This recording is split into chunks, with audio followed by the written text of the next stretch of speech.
दोस्तों नमस्कार, ये है मार्गदर्शन फॉर सिविल सर्विसेज। मैं अनुराग चौधरी। दोस्तों, भारतीय इतिहास के महत्वपूर्ण प्रश्नों के अभ्यास सेट में इस वीडियो में हम सॉल्व करेंगे आधुनिक भारत के इतिहास के महत्वपूर्ण टॉपिक खिलाफत आंदोलन, असहयोग आंदोलन तथा स्वराज पार्टी के गठन से संबंधित महत्वपूर्ण प्रश्नों का प्रैक्टिस सेट, जो आपके आगामी विभिन्न परीक्षाओं के सामान्य ज्ञान और सामान्य अध्ययन खंड के लिए बहुत ही उपयोगी है। प्रश्नों को सॉल्व करते समय हम उनकी व्याख्या भी करते चलेंगे ताकि आप प्रश्नों को आसानी से समझ सकें और परीक्षाओं की दृष्टि से कुछ अन्य महत्वपूर्ण तथ्यों को तैयार कर सकें। तो आइए शुरू करते हैं आज का वीडियो। सबसे पहले इसमें हम खिलाफत आंदोलन से संबंधित महत्वपूर्ण प्रश्नों को कवर करेंगे। पहला प्रश्न है, खिलाफत आंदोलन के प्रमुख नेता कौन थे? ऑप्शन है मौलाना मोहम्मद अली और शौकत अली, मोहम्मद अली जिन्ना और शौकत अली, मौलाना अबुल कलाम आज़ाद और रफ़ी अहमद किदवई, या फिर रफ़ी अहमद किदवई और शौकत अली। तो सही उत्तर ऑप्शन ए हो जाएगा, मौलाना मोहम्मद अली और शौकत अली खिलाफत आंदोलन के प्रमुख नेता हैं। दोस्तों याद रखिएगा, खिलाफत आंदोलन को प्रारंभ करने का श्रेय मुख्यतः अली बंधुओं शौकत अली और मोहम्मद अली को दिया जाता है। अगला प्रश्न है, 1919 में अखिल भारतीय खिलाफत सम्मेलन का अध्यक्ष किसे चुना गया था? ऑप्शन है महात्मा गांधी, मोहम्मद अली जिन्ना, मौलाना शौकत अली या मोतीलाल नेहरू को। तो सही उत्तर महात्मा गांधी को, ऑप्शन ए। दोस्तों याद रखिएगा, दिल्ली में 23 नवंबर 1919 को होने वाले खिलाफत कमेटी के सम्मेलन की अध्यक्षता महात्मा गांधी को प्रदान की गई थी। अगला प्रश्न है, महात्मा गांधी ने खिलाफत आंदोलन का समर्थन क्यों किया था? आपको बताना है। ये प्रश्न बहुत ही महत्वपूर्ण है। तो सही उत्तर है, गांधी जी ने अंग्रेजों के खिलाफ अपने आंदोलन में भारतीय मुसलमानों का सहयोग प्राप्त करना चाहा था। इसी कारण उन्होंने खिलाफत आंदोलन का समर्थन किया था। दोस्तों, गांधी जी ने अंग्रेजों के खिलाफ अपने आंदोलन में भारतीय मुसलमानों का सहयोग प्राप्त करने के उद्देश्य से खिलाफत आंदोलन का समर्थन किया था। अगला प्रश्न है, निम्नलिखित में से किस एक ने खिलाफत आंदोलन के दौरान हाजिक उल मुल्क की पदवी त्याग दी थी? ऑप्शन है मौलाना अबुल कलाम आज़ाद, मोहम्मद अली, शौकत अली या हकीम अजमल खां। तो सही उत्तर हकीम अजमल खां, ऑप्शन डी आपका सही उत्तर हो जाएगा। हकीम अजमल खां ने खिलाफत आंदोलन के दौरान हाजिक उल मुल्क की पदवी त्याग दी थी। ये पदवी ब्रिटिश सरकार द्वारा 1908 में उन्हें प्रदान की गई थी। अगला प्रश्न है, निम्नांकित में से किस भारतीय नेता ने खिलाफत आंदोलन का समर्थन नहीं किया था? ऑप्शन है जवाहरलाल नेहरू, मदन मोहन मालवीय, मोहम्मद अली या स्वामी श्रद्धानंद। तो सही उत्तर मदन मोहन मालवीय ने। दोस्तों, खिलाफत आंदोलन में मदन मोहन मालवीय शामिल नहीं हुए और उन्होंने इस आंदोलन में कांग्रेस की भागीदारी का विरोध किया था। अगला प्रश्न है, 1920 की खिलाफत कमेटी की सभा जिसने गांधी को असहयोग आंदोलन के नेतृत्व को संभालने का अनुरोध किया था, वह किस शहर में हुई थी? ऑप्शन है लखनऊ, लाहौर, इलाहाबाद या कराची। तो सही उत्तर इलाहाबाद। दोस्तों याद रखिएगा, गांधी जी ने वर्ष 1920 में खिलाफत कमेटी को अंग्रेजी हुकूमत के खिलाफ असहयोग आंदोलन छेड़ने की सलाह दी। जून 1920 में खिलाफत कमेटी ने इलाहाबाद यानी प्रयागराज में इस सलाह को स्वीकार किया और गांधी जी को आंदोलन की अगुवाई करने का अधिकार सौंपा। अगला प्रश्न है, 1921 का मोपला आंदोलन शाखा थी किसकी? खिलाफत आंदोलन की, 1857 के स्वतंत्रता संग्राम की, स्वदेशी आंदोलन की या असहकार आंदोलन की? तो सही उत्तर खिलाफत आंदोलन की, ऑप्शन ए। दोस्तों याद रखिएगा, केरल के मालाबार प्रांत के मोपला जिले के काश्तकारों के आंदोलन मुख्यतः लगान और बेदखली को लेकर थे। दूसरी ओर वहाँ खिलाफत आंदोलन भी अपनी जड़ें जमाता जा रहा था और हालात ये हो गए थे कि खिलाफत आंदोलन और काश्तकारों की बैठक में फर्क करना मुश्किल हो गया था। अगला प्रश्न है, मौलिक रूप से खिलाफत आंदोलन क्या था? तो सही उत्तर है एक धार्मिक आंदोलन, ऑप्शन ए। याद रखिएगा दोस्तों, मौलिक रूप से खिलाफत आंदोलन एक धार्मिक आंदोलन था जो ब्रिटेन द्वारा प्रथम विश्व युद्ध के बाद तुर्की यानी तुर्कीये के खलीफा का पद समाप्त किए जाने के विरोध में प्रारंभ किया गया था। अगला प्रश्न है, गांधी जी को किसने सावधान किया कि मुस्लिम धार्मिक नेताओं और उनके अनुयायियों के कट्टरपन को प्रोत्साहित न करें? ऑप्शन है आगा खां, अजमल खां, हसन इमाम या मोहम्मद अली जिन्ना। तो सही उत्तर मोहम्मद अली जिन्ना, ऑप्शन डी। दोस्तों याद रखिएगा, मोहम्मद अली जिन्ना जब वे राष्ट्रवादी थे, खिलाफत आंदोलन को देश की स्वतंत्रता आंदोलन से जोड़ने के विरोधी थे। उन्होंने गांधी जी को राजनीति में धर्म को न लाने की सलाह दी थी। अगला प्रश्न है, खिलाफत आंदोलन का परिणाम क्या था? हिंदू मुस्लिम मतभेदों में कमी आई, भाषा की समस्या तीव्र हुई, हिंदू मुस्लिम दंगे बढ़े या हिंदुओं को दबाया गया था? तो सही उत्तर है, खिलाफत आंदोलन का परिणाम ये था कि हिंदू मुस्लिम मतभेदों में कमी आई थी। गांधी जी ने खिलाफत आंदोलन को हिंदू मुस्लिम एकता का सुनहरा अवसर माना, इसलिए इस आंदोलन का परिणाम हिंदू मुस्लिम एकता के रूप में सामने आया था। अगला प्रश्न है, वह व्यक्ति जिसने 4 अप्रैल 1919 को दिल्ली की जामा मस्जिद के प्रवचन मंच से हिंदू मुस्लिम एकता पर भाषण दिया, वो कौन थे? तो सही उत्तर स्वामी श्रद्धानंद, ऑप्शन डी। दोस्तों 4 अप्रैल 1919 को दिल्ली की जामा मस्जिद के प्रवचन मंच से स्वामी श्रद्धानंद ने हिंदू मुस्लिम एकता पर लगभग 30,000 मुस्लिमों के समक्ष भाषण दिया था। अगला प्रश्न है, इस मिसाल में हम मुसलमानों को हिंदुओं से भिड़ा नहीं पाए, निम्नलिखित में से कौन सी एक घटना से एचिंसन के इस कथन का संबंध है? 1857 का विप्लव, चंपारण सत्याग्रह 1917, खिलाफत और असहयोग आंदोलन 1919 से 22 और 1942 की अगस्त क्रांति। तो सही उत्तर ऑप्शन सी, खिलाफत और असहयोग आंदोलन 1919 से 1922।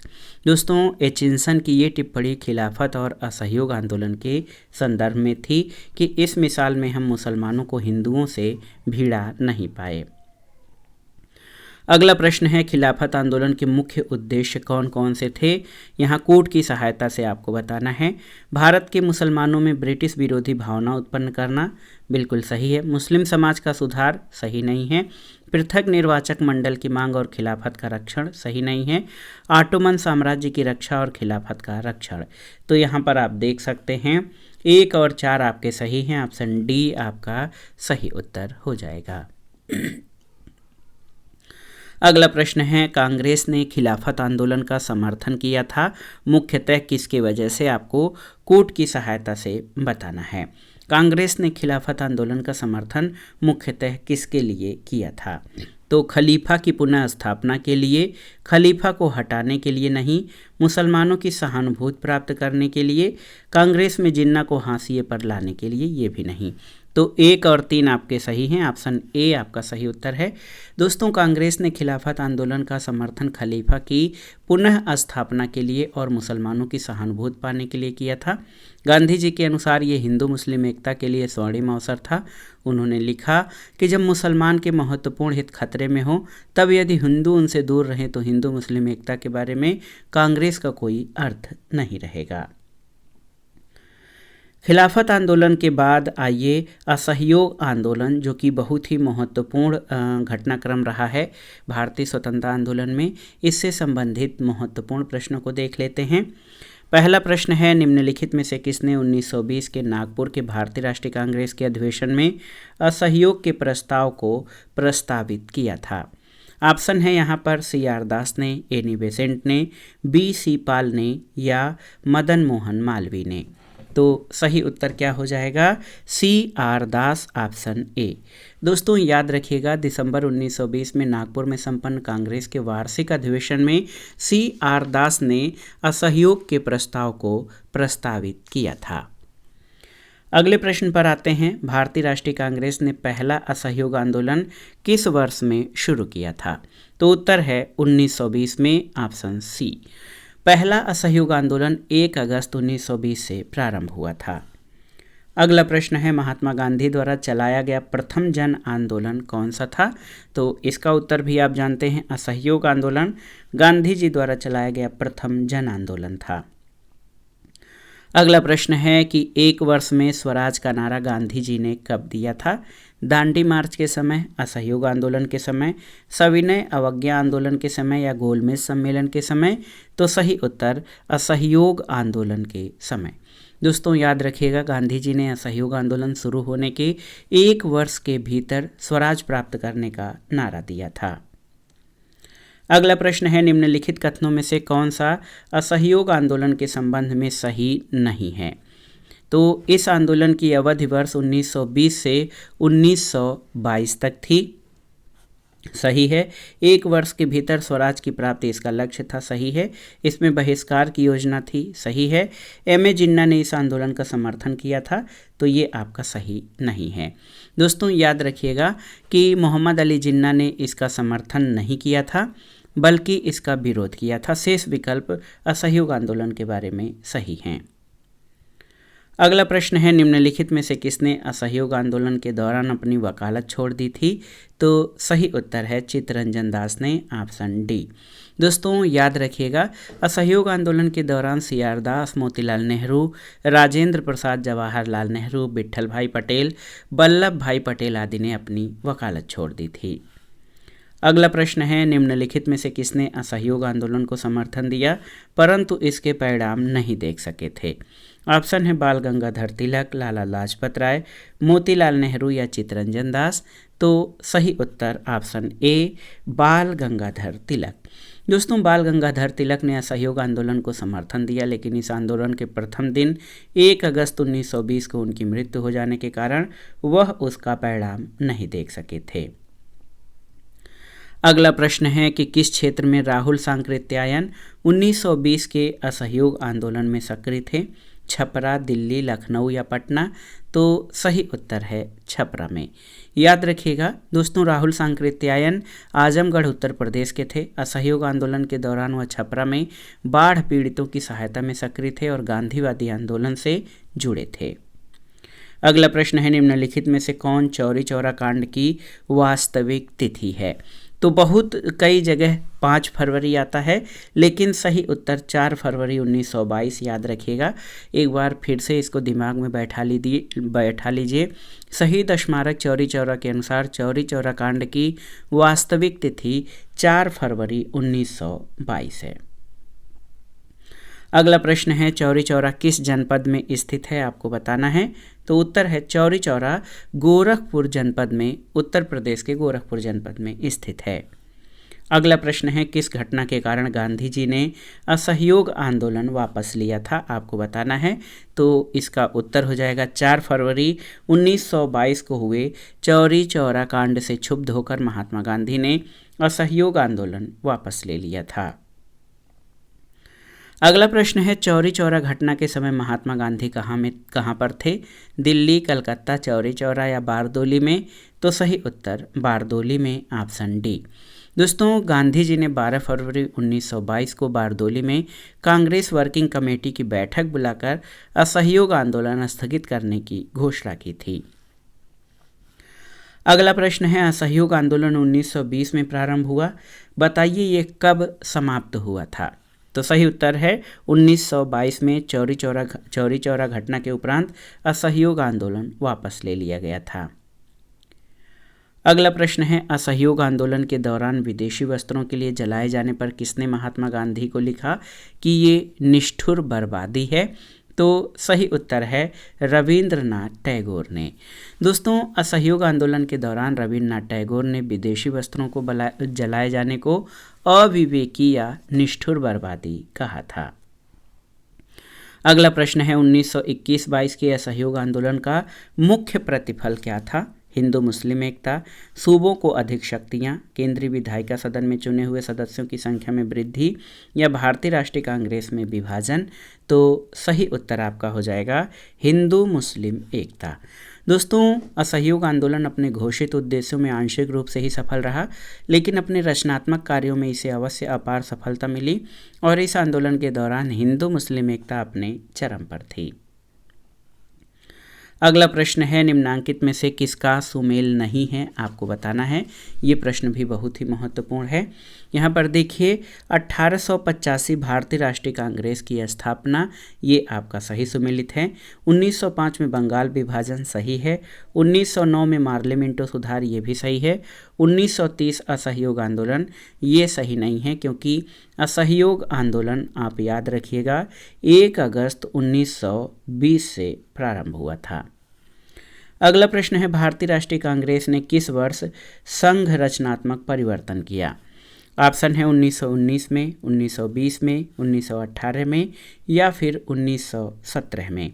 तो सही उत्तर क्या हो जाएगा? सही उत्तर 1920 में, ऑप्शन बी।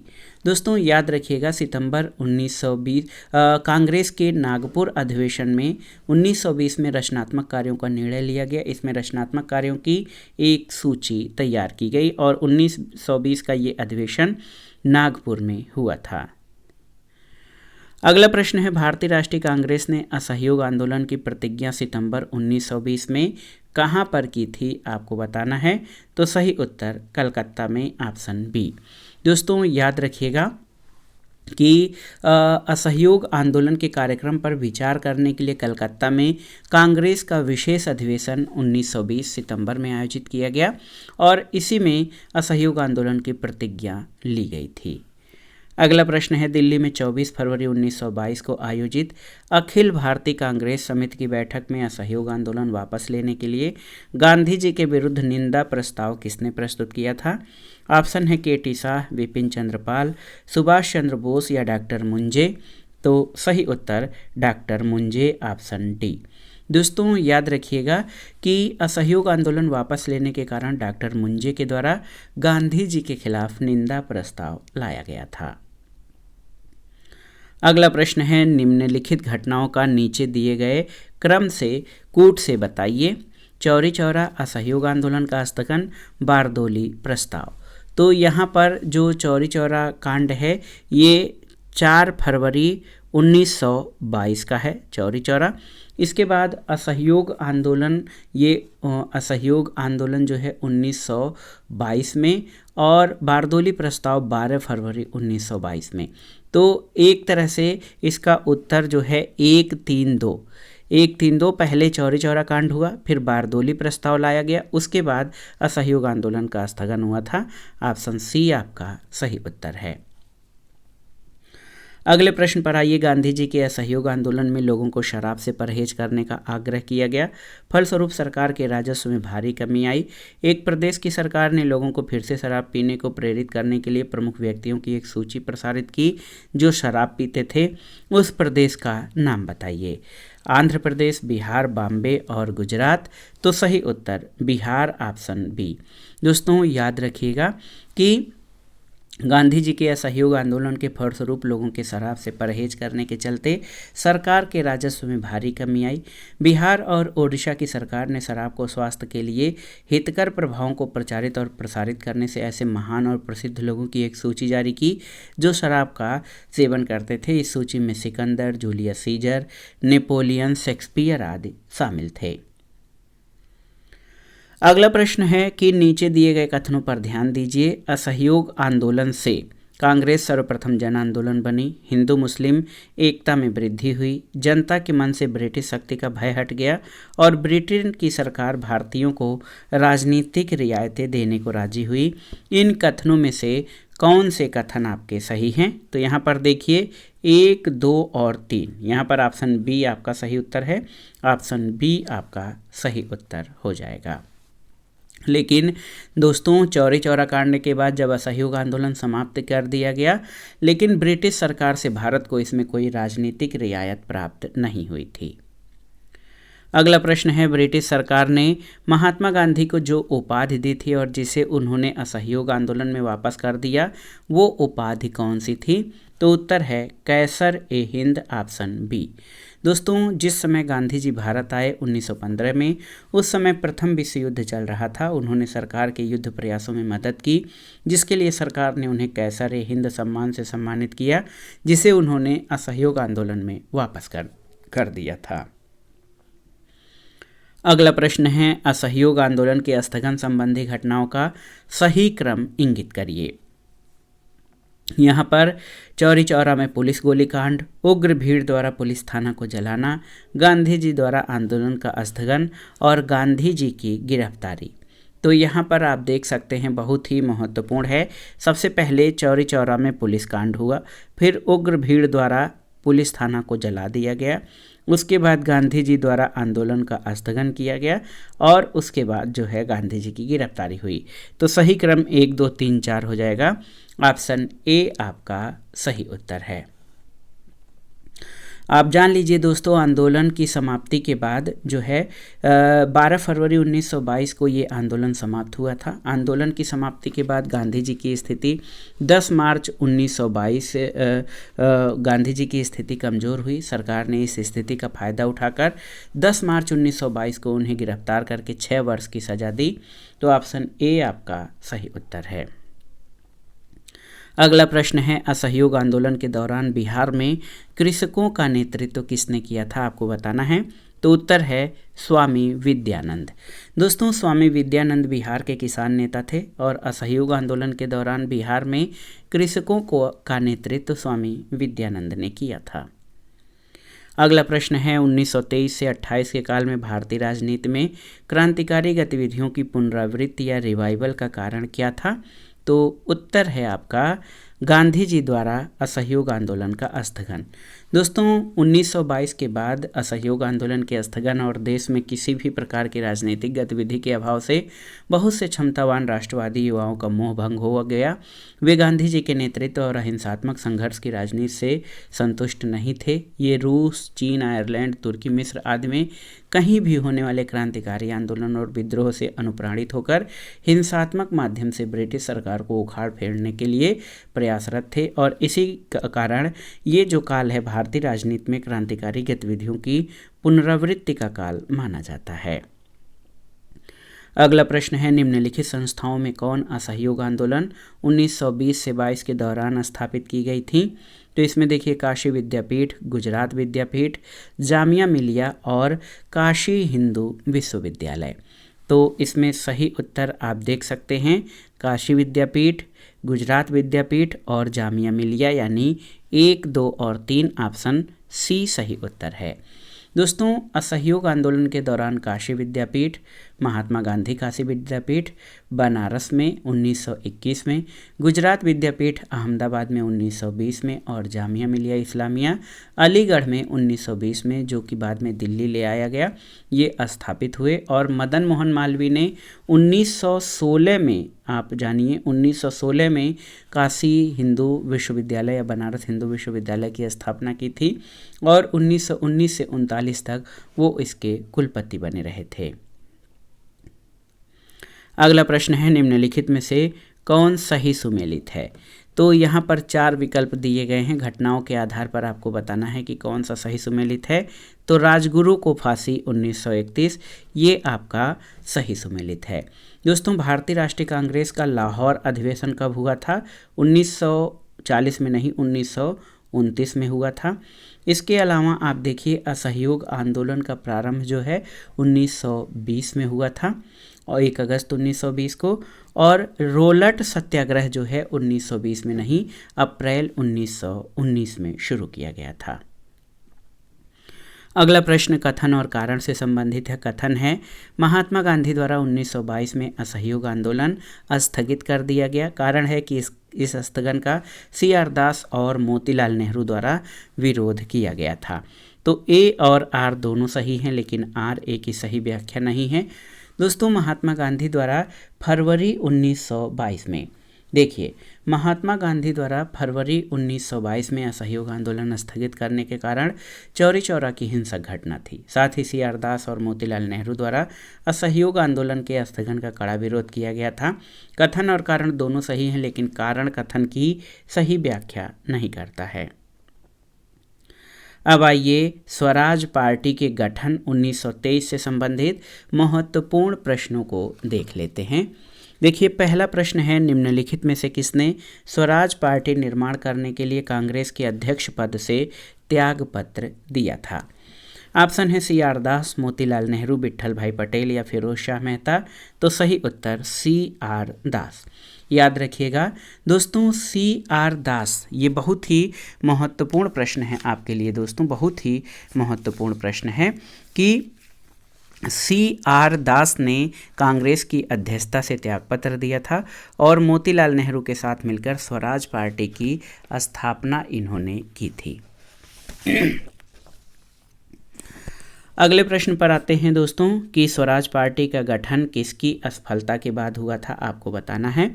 तो सही उत्तर है स्वराज पार्टी का गठन असहयोग आंदोलन की असफलता के बाद हुआ था। असहयोग आंदोलन की असफलता के बाद स्वराज पार्टी यानी कांग्रेस खिलाफत स्वराज पार्टी का गठन जनवरी 1923 में सी आर दास और मोतीलाल नेहरू ने किया था। अगला प्रश्न है स्वराज पार्टी को किसने संस्थापित किया था।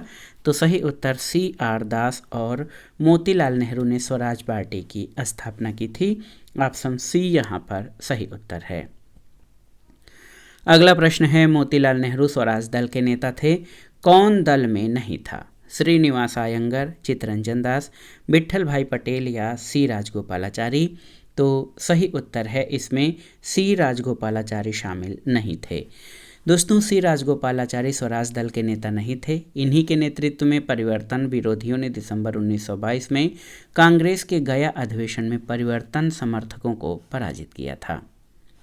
अगला प्रश्न है देश बंधु के नाम से कौन जाना जाता है। तो उत्तर है चित्तरंजन दास या सी आर दास को देश बंधु के नाम से जाना जाता है। अगला प्रश्न है सेंट्रल लेजिस्लेटिव असेंबली का प्रथम भारतीय अध्यक्ष कौन था। तो सही उत्तर है विट्ठल भाई जे पटेल। दोस्तों देखिए, विट्ठल भाई पटेल जो है 1925 में इसके अध्यक्ष बने थे, सेंट्रल लेजिस्लेटिव असेंबली के प्रथम भारतीय अध्यक्ष। अगला प्रश्न है स्वतंत्रता पूर्व भारत में निम्नलिखित में से किसने केंद्रीय विधानसभा में स्वराज दल का समर्थन किया था।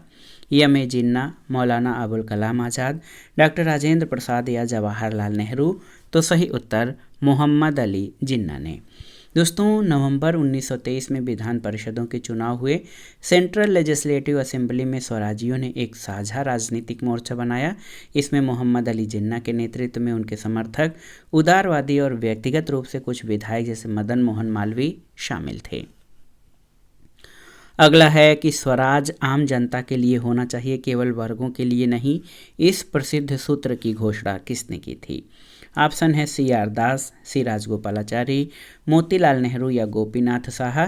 तो सही उत्तर हो जाएगा C R Das, option A. देखिए, देशबंधु चित्तरंजन दास ने कहा था कि स्वराज आम जनता के लिए होना चाहिए, केवल वर्गों के लिए नहीं। अगला प्रश्न है भारत में स्वराज पार्टी की स्थापना निम्नलिखित कारणों में एक अथवा अधिक के लिए की गई थी। 4 कूटों में से आपको बताना है कि इसमें से कौन सा सही है। गांधी जी के द्वारा असहयोग आंदोलन वापस लेना सही है। काउंसिलों में प्रवेश कर और उन्हें काम न करने देकर 1919 के भारत शासन अधिनियम का उच्छेदन करना, ब्रिटिश सरकार द्वारा दमन, भारतीयों द्वारा इस आशय की अनुभूति कि उन्हें प्रशासन का अनुभव प्राप्त करना चाहिए। तो यहाँ पर केवल 1 और 2 आपके सही हैं। ऑप्शन बी आपका सही उत्तर हो जाएगा। अगला प्रश्न है कांग्रेसी नेताओं द्वारा मॉन्टेग्यू चेम्सफोर्ड रिपोर्ट की निंदा करने पर कई नरमपंथियों ने पार्टी छोड़कर कौन सी पार्टी का गठन किया था। तो सही उत्तर इंडियन लिबरल फेडरेशन। दोस्तों याद रखिएगा, सुरेंद्र नाथ बनर्जी के नेतृत्व में कांग्रेस के उदारवादी और नरमपंथी नेताओं ने मॉन्टेग्यू चेम्सफोर्ड सुधारों का स्वागत किया और कांग्रेस से अलग होकर इंडियन लिबरल फेडरेशन यानी अखिल भारतीय उदारवादी संघ की स्थापना की थी। अगला प्रश्न और आज के प्रैक्टिस सेट का आखिरी प्रश्न है कि निम्नलिखित में से किन लोगों ने 16 दिसंबर 1922 को इंडिपेंडेंट पार्टी बनाने का निर्णय लिया। दिए गए कूट से सही उत्तर का चयन करिए। यहाँ पर लाला हरदयाल, मदन मोहन मालवीय, मोहम्मद अली जिन्ना या मोतीलाल नेहरू। तो सही उत्तर आपका हो जाएगा मदन मोहन मालवीय और मोतीलाल नेहरू, ऑप्शन डी 2 और 4। 16 दिसंबर 1922 को इंडिपेंडेंट पार्टी बनाने का निर्णय मदन मोहन मालवीय और मोतीलाल नेहरू ने लिया था। मदन मोहन मालवीय हिंदू महासभा के संस्थापक सदस्य थे। इन्होंने वर्ष 1916 में बनारस हिंदू विश्वविद्यालय की स्थापना की थी और मोतीलाल नेहरू ने CR दास के साथ मिलकर स्वराज पार्टी की स्थापना की थी। तो दोस्तों ये था आज का वीडियो। इसमें आपने खिलाफत आंदोलन, असहयोग आंदोलन और स्वराज पार्टी के गठन से संबंधित महत्वपूर्ण प्रश्नों को सॉल्व किया, जो आपके आगामी विभिन्न परीक्षाओं के लिए बहुत ही उपयोगी हैं। आप इन प्रश्नों को तैयार कर लीजिएगा। वीडियो आपको कैसा लगा हमें कमेंट बॉक्स में ज़रूर बताइएगा। वीडियो को लाइक करें, शेयर करें और इस चैनल मार्गदर्शन फॉर सिविल सर्विसेज को सब्सक्राइब करें। वीडियो देखने के लिए धन्यवाद दोस्तों। नमस्कार।